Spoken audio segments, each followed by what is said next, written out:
안녕하세요. 화상관제의 홍영표 변호사입니다. 최근에 채무자 파산 시 채권자의 대응에 대해서 물어보신 분이 많습니다. 제가 이제 로톡으로도 상담을 했는데, 이제 최근에 한 두 건에 대해서 이제 상담을 한 내용에 대해서 한번 이제 소개해드리는 시간을 갖도록 하겠습니다. 채무자 파산 시 채권자의 대응, 두 가지 점에서 이제 나눠볼 수 있는데, 첫째, 빌린 시점에 네, 통상 본인이 이제 정당한 거래인데 채무자가 파산이 들어왔으면 사실은 결손 처분하고 끝내야 되죠. 근데 이게 애매한 게 있습니다. 좀 억울하신 분들이 있죠. 돈을 빌려간 지 얼마 만에 갑자기 파산 신청을 한다거나, 그러면 사실은 일반인들 입장에서는 좀 억울할 수도 있죠. 그럴 때는 이제 빌린 시점에 기망을 해서 편취했다는 점에 대해서 사기죄로 수사기관에는 지금은 이제 검찰에서는 안 받아주죠. 5억 밑으로는. 경찰이라고 봐야죠. 경찰 등 수사기관에 형사고소가 가능합니다. 물론 5억 이상이면 검찰에 직접 고소를 해도 가능하죠. 그래서 만약 형사처벌되면 고의에 의한 불법행위로 채무자가 파산 면책 절차에서 면책을 받았다고 하더라도 면책의 효력이 미치지 않죠. 566조 제1호에 있습니다. 566조에 있습니다. 1호는 아니고요. 566조를 확인해 보시기 바랍니다. 고의에 의한 불법행위, 비면책 채권이죠. 그리고 제가 지금 이 유튜브에 비면책 채권이라고 치면은 다양한 유튜브 영상이 있을 겁니다. 그거를 한번 참조해 보십시오. 그리고 제가 예전에 한번 직접 그거는 이제 파산과는 관련이 없는데, 형사에서 채권자를 이제 대리해서 함께 변호사를 선임해서 제가 위임이 돼서 경찰서에 형사 고소를 해서 어떻게 입증을 했냐면, 그 당시에 채무자가 채무 불이행자 명부에 등재되어 있다는 것을 민사에서 확인한 게 있습니다. 그래서 그거를 경찰한테 제시했습니다. 이 사람이 이미 나한테 돈을 꿔갈 때, 의뢰인이 돈을 꿔갈 때 채무 불이행자 명부에 등재해 있을 정도로 신용이 거의 바닥이었다. 그러니까 경찰관이 기소를 안 할 수가 없죠. 기소 의견으로 검찰에 송치를 안 할 수가 없죠. 그렇죠? 그래서 제3명시라고 채무 불이행자 명부에 등재시키는 게 훗날 본인은 피해를 받더라도 다른 사람의 형사 사건에서 사기죄의 어떤 편취의 기망 시점을 입증하는 데 자료가 될 수 있습니다. 그렇죠? 그리고 그 당시에 제가 직접 경찰서에 입회를 해서 조사한 경험에 의하면 경찰관 분들이 그러더라고요. 자기네들도 어떤 신용정보회사와 업무 협약이 돼 있어서, 왜냐면 우리나라에서 사실 돈 못 받았다고 수많은 사건이 형사고소를 많이 하잖아요. 그렇죠? 돈 못 받으면 원래는 민사 사안이죠. 기본적으로는. 모든 돈 받지 못한 사안은 100% 민사 사안이죠. 채무 불이행이 있으니까. 근데 그 중에서 일부만 형사 사건이 되는 겁니다. 돈을 꿔간 시점에 기망이 있었느냐 없었느냐. 애매한 경우도 좀 있죠. 그리고 대부분은 또 상당수는 채무자가 불가피한 상황에서 채무 불이행이 되는 거지, 처음부터 기망이 없는 사건도 많죠. 근데 그 시점을 파악해 보는 건 그 당시에 채무자가 빌려간 시점에 신용불량자였는지, 자산이 부채보다 적었는지 많았는지, 부채가 조금 더 많다 그래서 그 사람을 기망했다고 볼 수는 없죠. 그 다음에 채무불이행자 명부에 등재됐는지 안 됐는지, 또 파산 상태였는지 아니었는지, 파산 선고 받은 상태에서 타인한테 돈을 차용했다. 거의 100% 기소될 가능성이 크죠. 그리고 상당수 부채가 자산을 초과했는데 이자를 제대로 못 내고 허덕일 때, 돌려막기 할 때 다른 사람한테 돈을 차용했다. 면책 불허가 사유 겸 사기죄로 기소될 가능성도 상당합니다. 아무튼 그런 걸 참조해서 요즘 고소해더라도 경찰서에서 수사를 잘 안 해줄 수가 있죠.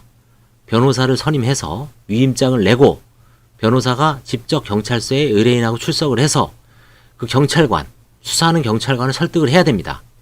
경찰관들도 요즘 상당히 똑똑합니다. 다 4년제 대학 나오고 법학 다 공부하고, 그쵸? 그래서 그런 걸 설득을 하면 젊은 친구들이 납득을 합니다. 그래서 기소 의견을 올려요. 응? 예전처럼 뭐 그냥 수사하기 싫어서, 응? 예전에는 그런 측면이 없진 않았죠. 이 사기 사건, 돈 못 받아주는 거에 대해서는 경찰들도 워낙 많은 사건이, 그쵸? 다른 나라와 달리 돈 못 받으면 일단 형사 고소부터 하고 보잖아요. 그쵸?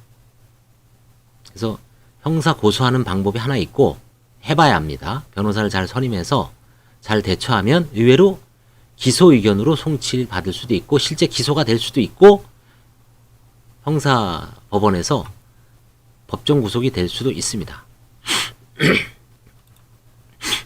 자, 그 다음에 두 번째는 뭐냐? 파산 절차에서 이제 대비하는 거죠. 파산 절차에서 채권자의 대응 방법이라고 그랬잖아요. 하나는 형사 고소하는 방법, 두 번째는 제가 늘 강조하지만 면책 불허가 사유가 몇 개라 그랬습니까? 10개라 그랬죠. 5가지는 사기 파산죄, 과태 파산죄, 구인 불응죄, 증례죄, 설명의무 위반죄. 이거는 형사 처벌을 수반하는 겁니다. 그렇죠? 구인 불응죄하고 증례죄는 뭐 논외로 하고 사기 파산죄하고 과태 파산죄하고 설명의무 위반죄는 형사 범죄를 수반하는 면책 불허가 사유죠. 그걸 잘 공부를 하십시오. 제가 면책 불허가 사유 동영상을 상당히 많이 올렸습니다. 조각조각. 전체적으로 올린 것도 있고 하나하나 한 것도 있고, 그렇죠? 그걸 잘 공부해 보셔서 이 내가 상대하는 채무자가 그러기 위해서는 먼저 차분히 있다가 관제인 1회 조사까지는 참고 기다릴 수도 있습니다. 기다리셔야 됩니다. 그래서 관제인이 조사한 사항에 대해서 카피를 하는 거죠. 카피를 해서 조사를 제대로 했는지, 충분히 조사를 했는지, 그 조사를 납득할 수 있다면 넘어갈 수도 있지만 뭔가 본인이 알고 있던 사항과 다르게 조사를 할 수도 있죠. 관제인이 조사를 그냥 대충 할 수도 있고 뭐 정보가 취약하니까 속아 넘어갈 수도 있고, 근데 본인이 채무자의 어떤 주변 상황이 아는 것과는 좀 뭔가 많이 미적했다. 그때 바로 이의를 들어가는 거죠. 일종의 그것도 관제인한테 새로운 정보를 판사나 관제인한테 제공하는 거죠. 처음부터 제공하면 대비할 시간이 있으니까 한 1회 조사 기일 때까지는 딱 기다렸다가 숨 참고 기다리다가 그때 바로 이해하는 거죠. 관제인 조사가 미진합니다. 어떠한 점에서 미진하다. 그 다음에 이 사람은 평소에 그 관제인을 속이고 다른 사람 명의로 사업을 하고 있다. 관제인이 채무자가 은닉한 재산은 채무자의 어떤 그 세목별 과세증명서나 뭐 보험 내역서, 계좌를 추적을 하기 때문에, 계좌를 보기 때문에 빼돌린 거는 쉽게 은닉이 됩니다. 근데 다른 사람 명의로 사업하는 거는 관제인이 그 가족을 다 들여다볼 수 없기 때문에 채권자, 거래처, 채권자의 제보가 결정적이죠. 그런 거를 그냥 단순하게 제보가 아니죠. 추측이 아니라 직접 사진을 찍든지 위성 사진을 찍든지 네이버, 그쵸? 과거에 쭉 그 상가 지도 있잖아요. 그쵸? 비포 앤 애프터. 그거를 촬영해서 위성 사진을 찍든지, 요즘은 집에서도 다 조사할 수 있습니다. 워낙 그 위성이라든가 이런 게 잘 발달돼 있어서 어떤 사람은 제가 카톡으로 덧까지 놓는 걸 조사할 때 봤습니다. 자기가 딸의 학부모형을 가장을 하고 그 학원, 자기가 채권자가, 채무자가 학원 뭐 무슨 미술학원이가 교사였습니다. 원장이었습니다. 그래서 마치 학부모처럼 이제 앞으로 거기에 학원에 등록을 할 것처럼 한 다음에 이제 카톡을 한 겁니다. 상담 카톡을. 그렇죠? 그래서 이 사람이 뭔가 운영하고 있다는 거를 관제인한테 제보하죠. 결국 그거는 그 사람은 그 이의제기로 취하를 하고 도망을 갈 수밖에 없었습니다. 그렇죠? 그래서 단순한 불만 제기는 의미가 없어요. 그냥 저 사람은 나보다 지금 더 잘 살고 뭐 나는 지금 더 못 산다. 그건 의미가 없습니다. 파산은 상대적인 거예요. 그렇죠? 이 사람이 현재의 재산이나 소득이나 능력으로 그 빚을 감당할 수 있느냐 없느냐의 문제입니다. 그렇죠? 그래서 물론 뭐 가슴이 답답하고 채권을 그 국가에서 공권력이 법원에서 강제로 박탈시키는 거죠. 권능을. 불만이 있을 수는 있지만 단순한 불만 제기는 의미가 없습니다. 면책 불허가 사유로 10개를 잘 공부를 해서 5가지는 형사범죄라 그랬죠. 나머지 5가지는 일반적인 불허가 사유입니다. 뭐 일정한 기간 내 면책을 받은 사실, 파산은 7년, 개인회생은 5년이죠. 그 다음에 뭐 도박, 낭비, 사행행위, 그 다음에 뭐 법에서 정한 의무 위반, 그 다음에 1년 이내에 파산 신청 1년 이내에 파산 선고죠. 파산 선고 전 1년 이내에 자기 신용을 거짓말해서 타인에게 차용한 행위. 그렇죠? 그 다음에 또 뭐가 있을까요? 하나 더 생각이 안 나네. 또 뭐가 있죠? 5가지인데.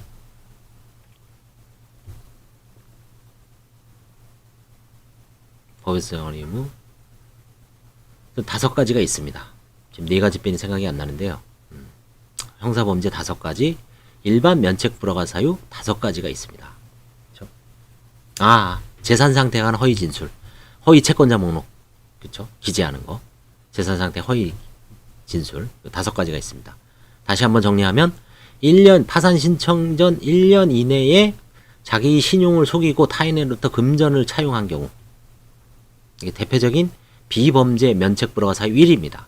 두 번째, 파산 절차에서 재산 상태에 관해서 허위로 진술하거나 허위의 채권자 목록을 작성하는 경우. 세 번째, 일정한 기간 내에 면책을 받은 사실, 파산은 7년, 회생은 5년이죠. 개인회생은. 회생도 5년입니다. 네 번째, 법에서 정한 의무 위반, 거의 성립 안 하는데 대표적으로 파산 선고 후에 자유재산이 아닌 파산 재단에 속하는 재산을 처분하여서 처분한 경우죠. 5번째, 사행행위, 그렇죠? 낭비, 도박. 사행행위의 대표적인 거는 주식 투자도 사행행위로 볼 여지가 있습니다. 주식 투자, 요즘은 비트코인.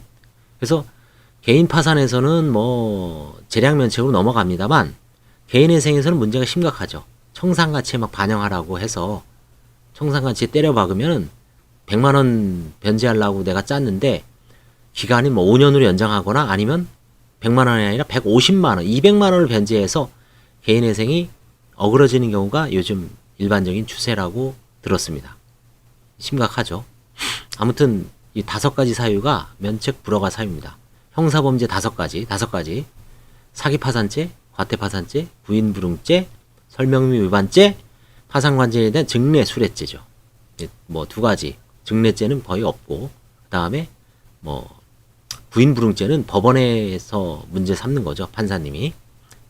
대표적인 거는 사기파산죄하고 과태파산죄입니다. 이 2가지는 상당수의 채권자들, 파산 채무자의 한 20, 30% 정도는 사기파산죄 내지 과태파산죄에 해당되는 구성요건은 해당됩니다. 다만 형사처벌을 안 해서 그렇고 면책불허가 사유에 해당되고 일정한 이제 재산을 환가를 하거나 관제인이 부인소송을 해서 되돌려놓고 면책을 해주죠. 그렇죠? 그렇지만 형사처벌까지 가는 경우는 없습니다만 최근에 제가 얼마 전에 유튜브에서 찍었듯이 사기파산죄로 기소된 사안이 있습니다.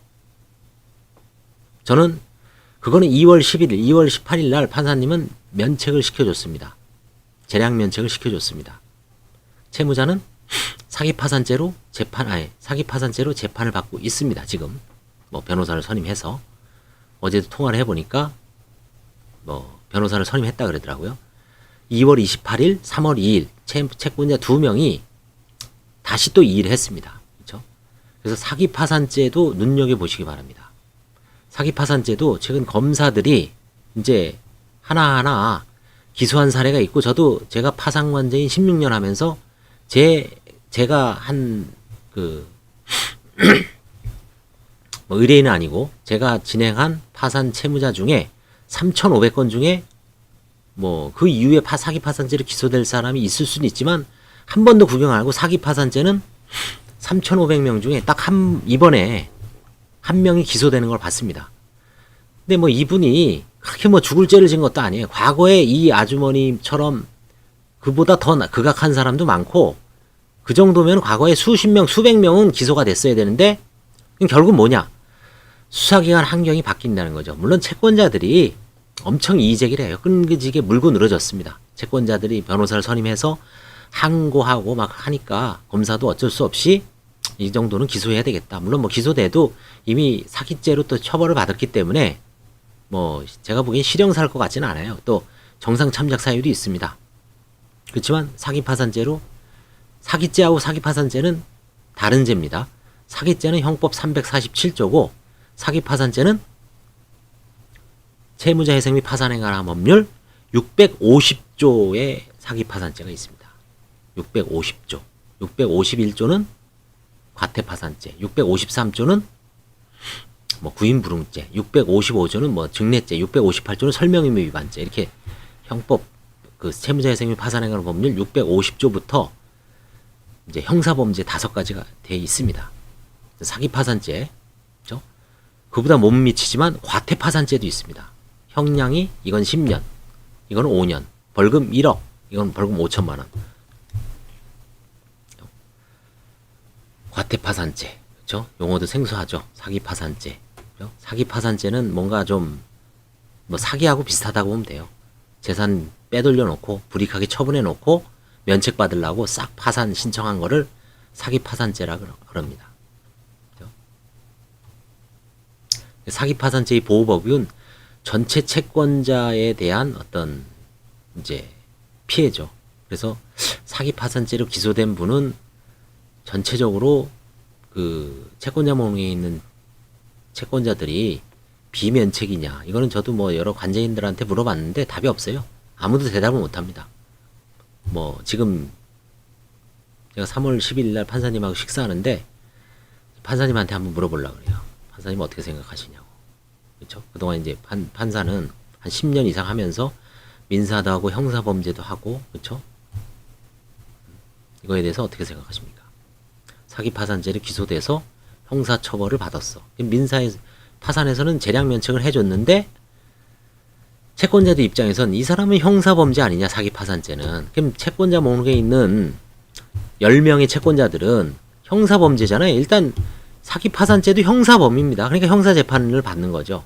그렇죠? 집행유예 나와도 형사범죄는 성립되는 거죠. 그럴 때 과연 비면책이냐. 그 채권자들은 사기파산죄의 그 재량면책 채무자를 상대로 추후에 시비가 붙을 수 있죠. 제가 보기에는 채권자들이 비면책 주장해서 나중에 그 다시 강제 집행하면 면책을 받았다고 생각하는 채무자는 황당하죠. 그럼 결국 그 판단은 또 다른 민사법원에서 이제 판단을 하겠죠.